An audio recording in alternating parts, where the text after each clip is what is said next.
Sit comfortably so you can see the teacher and make eye contact.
Kata on opening the sutra.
Good evening. Thank you so much for being out here tonight. I know it's cold out there, and shows a lot of good Zen spirit to come out in the cold. I don't know if you saw it, but there's some weird kind of stellar planetary thing up in the sky, sort of with all these dots around it. And Shugen and I were looking at it, and he thinks it's a planet, but I don't know. Perhaps it'll still be there when we're done. Then we had that beautiful moon the other night.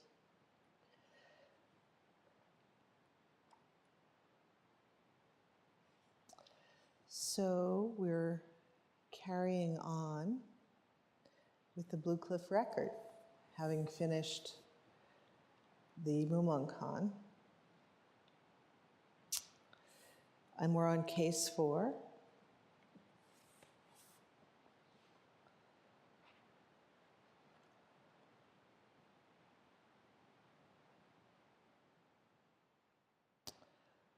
Deshan carrying his bundle, the pointer. Under the blue sky, in the bright sunlight, you don't have to point out this and that anymore. But the casual conditions of time and season still require you to give the medicine in accordance with the disease.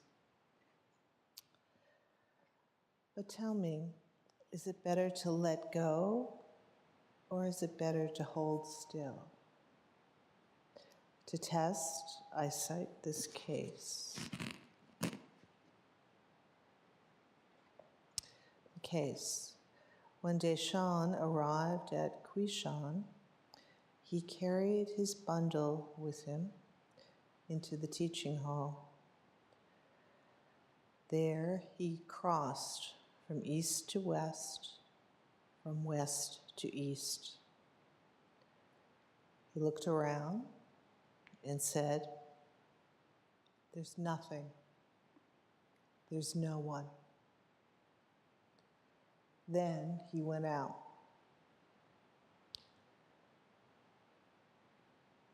Seichu added the comment, completely exposed.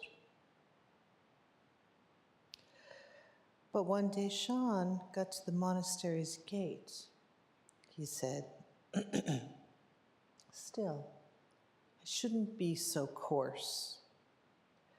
So he re-entered the hall with full ceremony to meet Guishan.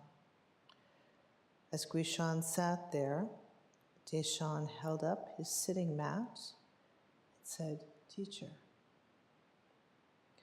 Guishan reached for his whisk. Thereupon Deshan shouted, shook out his sleeves, and left. This is that strange Zen business, is it not? Again, Sao To adds the comment, completely exposed. Deshan turned his back on the teaching hall, put on his straw sandals, and departed. That evening, Guishan asked the head monk, "Where is that newcomer?" "The one who just came." The head monk answered. At that time, he turned his back on the teaching hall, put on his straw sandals, and departed.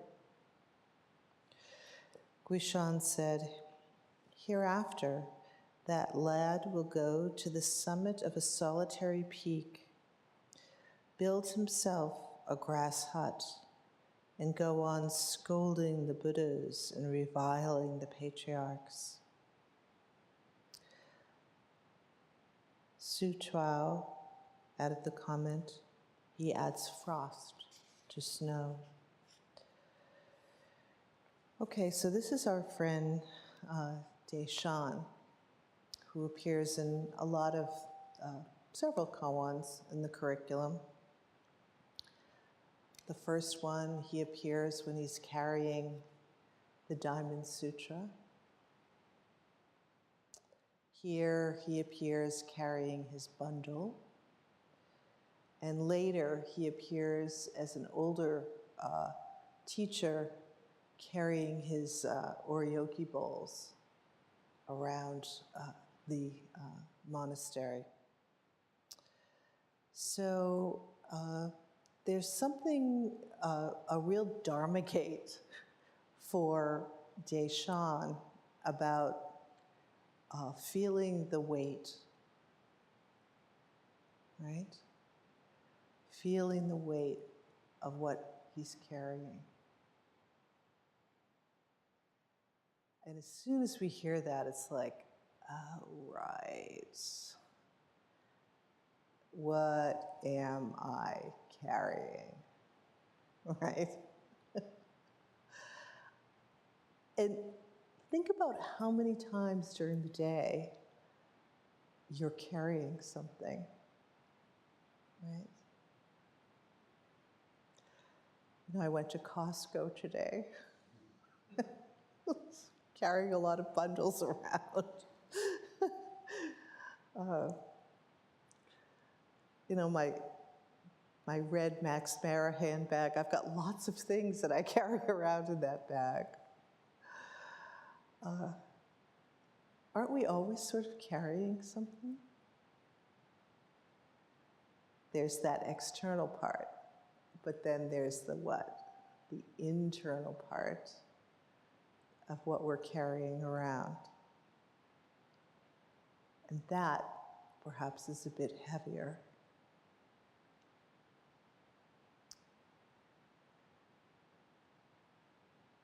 It's so interesting in this case to appreciate how Deshan,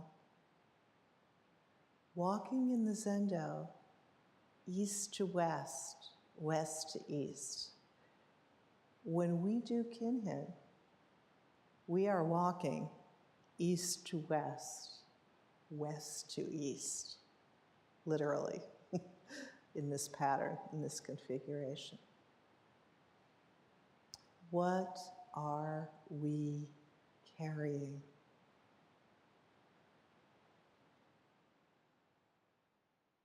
It's really important to have as much awareness and attention to what we are carrying. The original teaching from the Buddha was do no harm, practice good, observe the mind.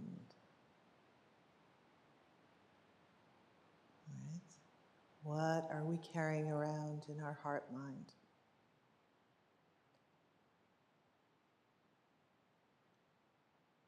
That's one level. Then we go to another level where Deshan says, there's nothing, there's nobody,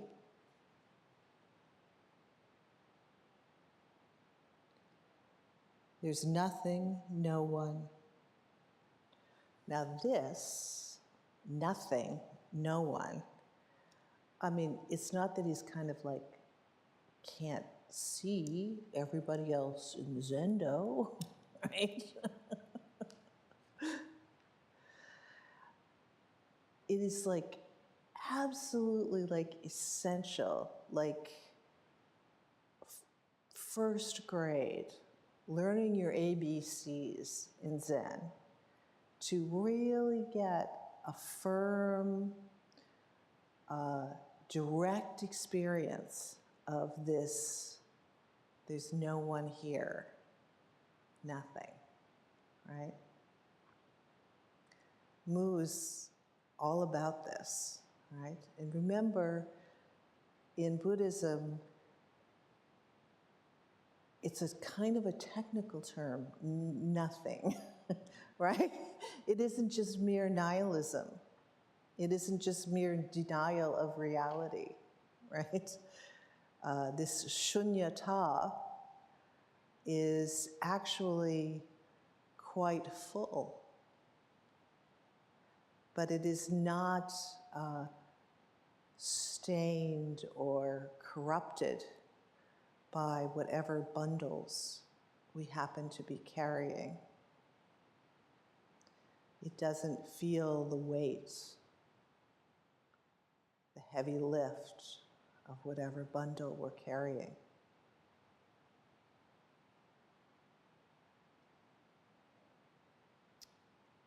And that, whatever that is, that unspeakable,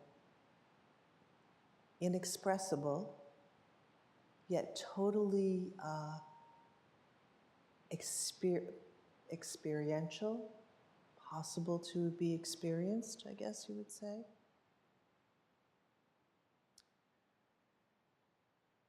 That is the foundation of our work as a bodhisattva. Because we see that there's no solid ground, because we see that there's nothing solid or fixed at all, on that basis, we immediately work with, oh, this is going to change. This situation is totally workable. I don't have to be overwhelmed and burdened by the heft and the hardness and the density of what I think is going on, because it doesn't have any inherent existence, right? It's empty of inherent existence. Much, much, much of the work that we're doing on the cushion is getting used to that fact. Trusting that fact. Learning how to rely on that groundlessness.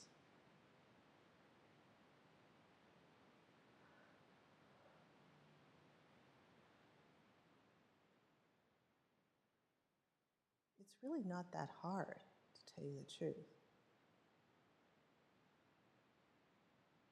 It's just that our samsaric mind wants to get in and not believe it, right? Or like not trust it. But what would it be like if you just gave that a kiss, put it on your knee, and said, we're going with the trust here. Come with me. Just try it.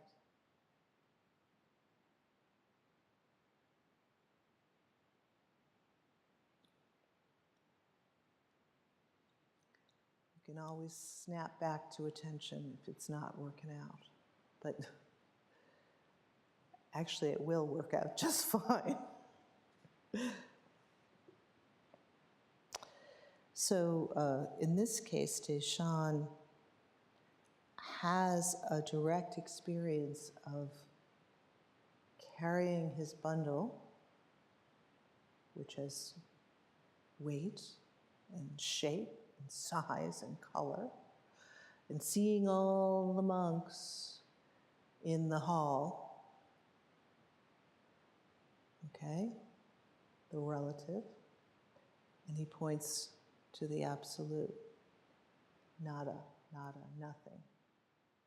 Right? And he walks out. Honestly, that's a little bit kind of, I'm a senior in high school, watch out. I got this going on here, right? I'm just gonna skip this sitting, I don't really need it, you know? I already did my time, already got my diploma, right? So, Huito continually adds these comments, completely exposed. So this means that he's actually praising Deshaun. He's saying, yeah, you're showing your understanding, you're showing your attainment. And at the same time, you're showing that there's more work to do. But honestly, we all are doing that. All of us are completely exposed. So much of our practice is just getting used to being completely exposed and having everybody with their eyeballs on us and being okay with that, not hiding, totally trusting the Buddha nature that's arising in all of its missteps and in all of its perfectly meeting the moment. You know, today, I don't know what happened. I had an appointment with two very important people in my life at 11:15. And at 11:15, I was doing a lot of other things, not going to this appointment at all. And I didn't even realize that I had missed it until I was on a walk, like around in the middle of the afternoon. You know how, like, when you're on a walk or something, your mind is just wandering, and you kind of like, you know, kind of going through the day or whatever, and up pops, you had an appointment with somebody today at 11:15. So I immediately check my phone, and there's the like, where are you? And I'm just like, I write back like, I have no excuse. I really can't handle balancing friends and work. I'm just like, please don't give up on me. I'm really sorry.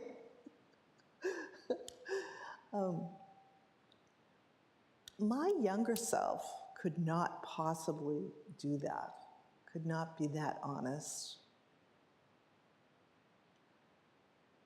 And I wasn't sure what was going to come back from the other side, because sadly, I have to say I've done it to them before, which makes it even worse. But I really am honestly saying, please, don't give up on me.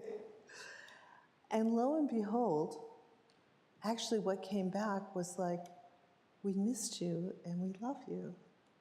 And I was like, I was so touched by that, you know? And there's something, I don't know, there's something about being in relationships over time where we're just authentically showing up as ourselves. There's like this huge reservoir of goodwill. And I was just super, super grateful for that. Really appreciative of that. So, in a sense, which is kind of interesting, is if Deshan had just kept walking at this moment, right, it would have been okay, but he wouldn't have had a chance to be in relationship with the teacher. He wouldn't have had a chance to generate that goodwill. And he would have really missed, something. He would have missed the love, right? And the connection.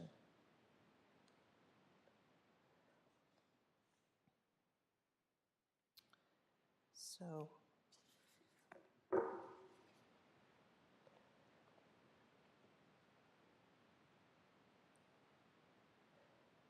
when Deshan got to the monastery gate, he said, still I shouldn't be so coarse.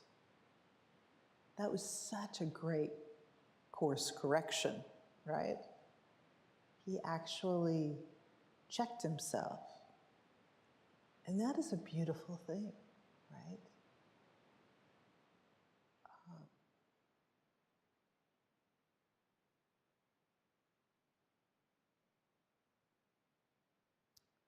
Somewhere that senioritis didn't have a full grasp on him, didn't really have him in that chokehold. And he had the sensitivity to feel like, oh wait, there's something more here for me. I need to turn around and go back. My God in heaven, if every person who walked in this Zendo and walked out for the last time just turned around and came back. That's all you have to do, is just turn around and come back. That should sound a little bit familiar, because what are we doing in our practice with ourselves when we're wandering off? Do we not notice? Let me turn around and come back to the breath.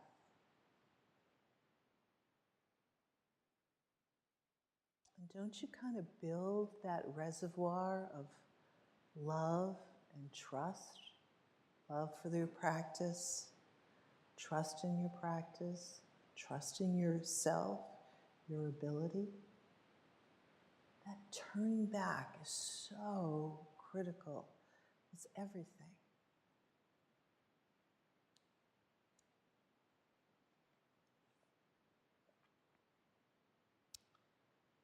Okay.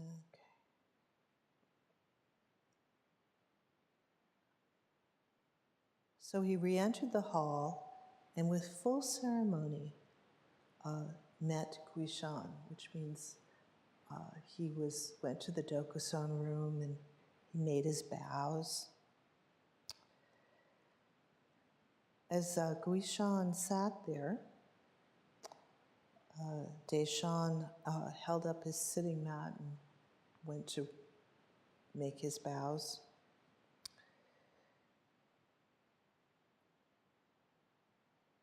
And said, teacher, right? So there was a real recognition of some kind of a relationship there that transcended and went far beyond any sense of his, I got this, right? And that, my gosh, too, it's like, I've been studying with a teacher since I was 18 years old. I've had the good fortune to have a teacher for most of my life. I would not trade that for the world. That is real gold, real gold.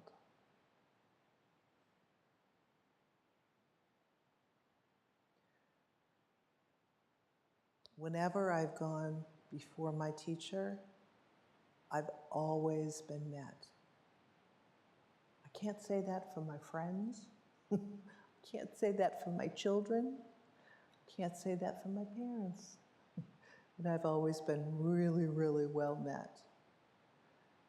But that love and that commitment and that experience of the teacher is something that I always, always rely on.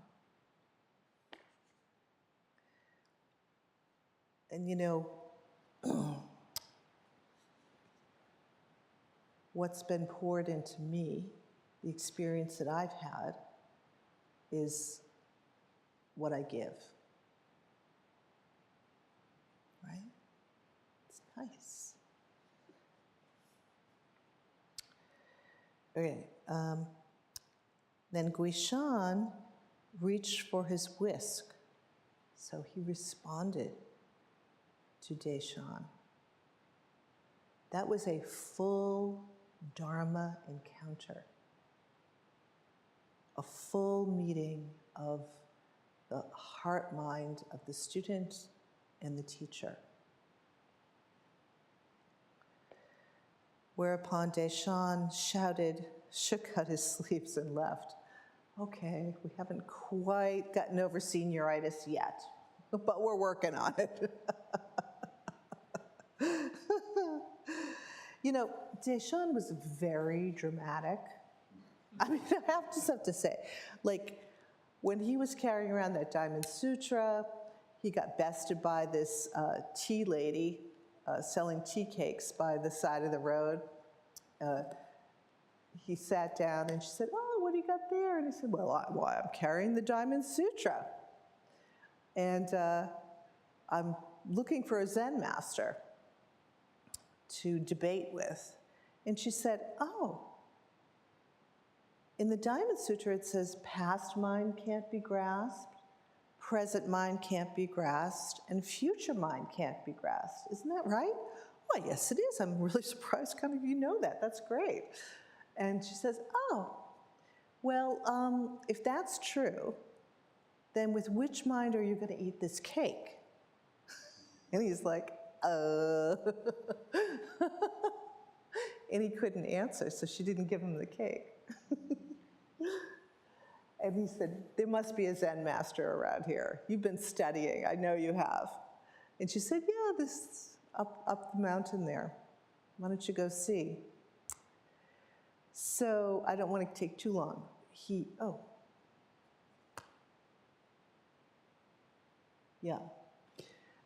goes to see the Zen master. He has an encounter, has a total huge awakening experience. And the next thing he does is he takes all of his books and all of his commentaries and he burns them all. And he says, oh, all of these commentaries, all of this, everything, every word that I've said is like a hair in vast space, right?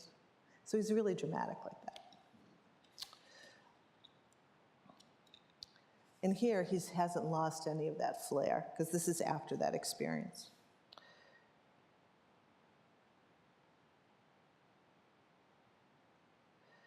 And then, you know, Guishan is still looking for him, right? Still looking for him. Trust me, the teacher is always looking for the students and so happy when they turn back.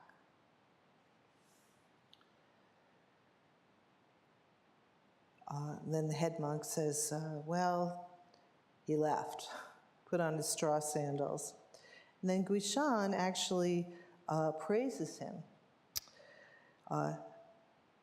Hereafter, he will go to the mountain of a solitary peak, build himself a grass hut, and go on scolding the Buddhas and reviling the patriarchs. No, actually, I kind of take that back, I think. I think he's saying the guy's got a good Dharma eye, but he's going to have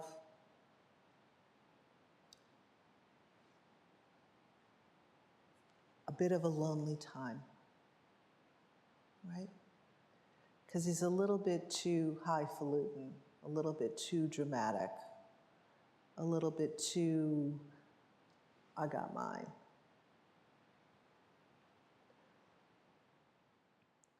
On a solitary peak, he will build himself a grass hut, scolding the Buddhas and reviling the patriarchs.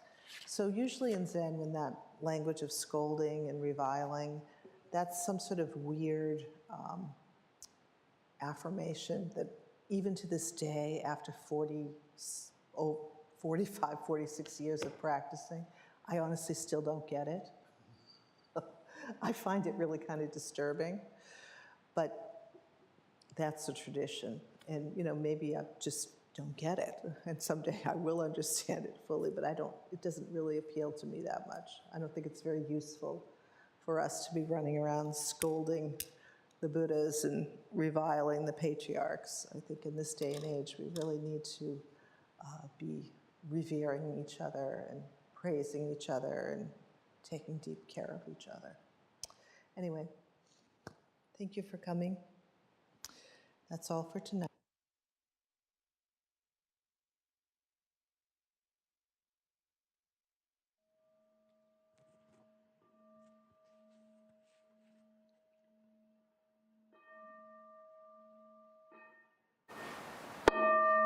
Beings are numberless. I vow to free them.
Thank you, everybody, for coming tonight.